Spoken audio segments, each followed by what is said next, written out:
বেশি আমরা সকলেই তেল পিঠা তৈরি করতে পারি, কিন্তু আমার আজকের রেসিপি ফলো করলে আপনাদের পিঠাগুলো দুদিন পরেও একদম নরম তুলতুলা থাকবে। তো চলুন দেরি না করে শুরু করা যাক।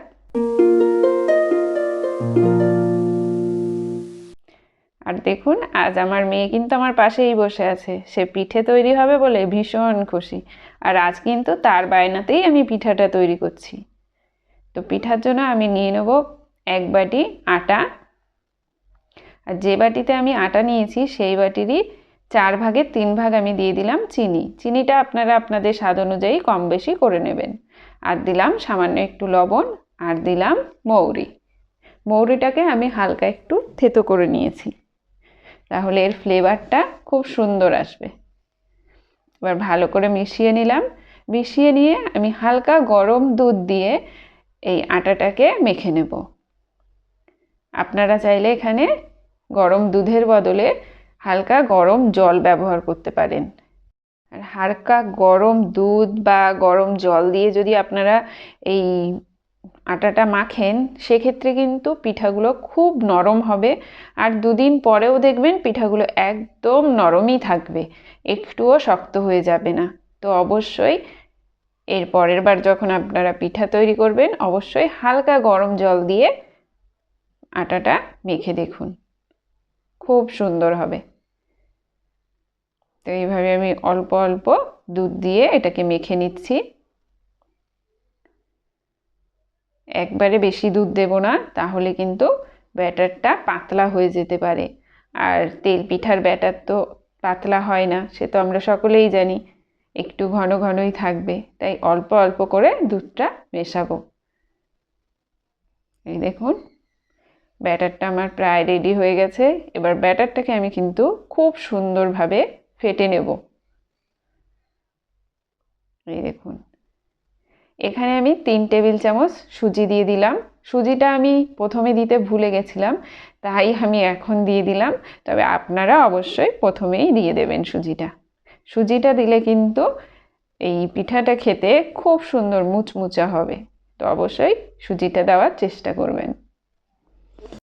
এবার ভালো করে আমি এই ব্যাটারটাকে ফেটিয়ে নেব। যত ভালো কিন্তু তেল পিঠার ব্যাটার ফেটানো হবে, পিঠাগুলো কিন্তু তত সুন্দর ফুলকো ফুলকো হবে আর একদম নরম হবে। তো অবশ্যই ভালো করে এই ব্যাটারটাকে ফেটিয়ে নিতে হবে। এই দেখুন, 5 থেকে 7 মিনিট আমি এই ব্যাটারটাকে সুন্দরভাবে ফেটিয়ে নিয়েছি। ব্যাটারটাকে এবার আমি 15 থেকে 20 মিনিট ঢাকা দিয়ে রেখে দেবো। এই দেখুন, 15 থেকে 20 মিনিট পর এই দেখুন চিনিটা গলে গেছে আর সুজিটাও ফুলে গেছে। ফুলে কিন্তু আমার ব্যাটারটা যেমন ছিল তেমনই আছে, তাই এতে কোনো কিছু আর দেওয়ার প্রয়োজন নেই। এই ব্যাটারটাকে আর একটু ফেটিয়ে নেব ভালো করে।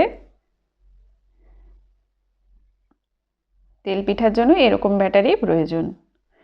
এবার তেল গরম করে নিয়েছি, তার মধ্যে আমি একটা হাতার সাহায্যে অল্প অল্প করে ব্যাটারটা দিয়ে দেব। এই দেখুন, তেল পিঠাগুলো কি সুন্দর ফুলে ভেসে উঠেছে। এই দেখুন, এভাবে যদি পিঠা তৈরি করেন, প্রত্যেকটা পিঠাই এরকম সুন্দর ফুলকো ফুলকো হবে আর দুদিন পরেও একদম নরম থাকবে। তো বাড়িতে অবশ্যই একবার তৈরি করে খেয়ে দেখবেন। আর যারা একটু অল্প ভাজা পছন্দ করেন, তারা কিন্তু এই সময় নামিয়ে নেবেন। এই হালকা লাল হয়েছে, এই সময়তেই নামিয়ে নেবেন। আমরা যেহেতু একটু বেশি লাল করে খেতে পছন্দ করি, তাই আমি আর একটু ভেজে নেব।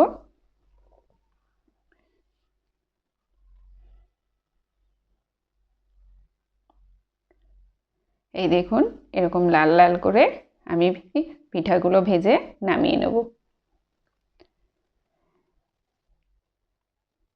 দেখুন কত সুন্দর হয়েছে, একদম ফুলকো ফুলকো। তো এইভাবেই আমি সকল পিঠাগুলো ভেজে নেব। তো আপনারা অবশ্যই বাড়িতে একবার তৈরি করে দেখবেন আর খেয়ে আমাকে জানাবেন কেমন লাগলো। আমার রেসিপি যদি আপনাদের ভালো লাগে, তাহলে অবশ্যই আমার চ্যানেলটিকে সাবস্ক্রাইব করে আমার পাশে থাকবেন। দেখা হবে আরেকটি নতুন ভিডিও। ততক্ষণের জন্য টাটা।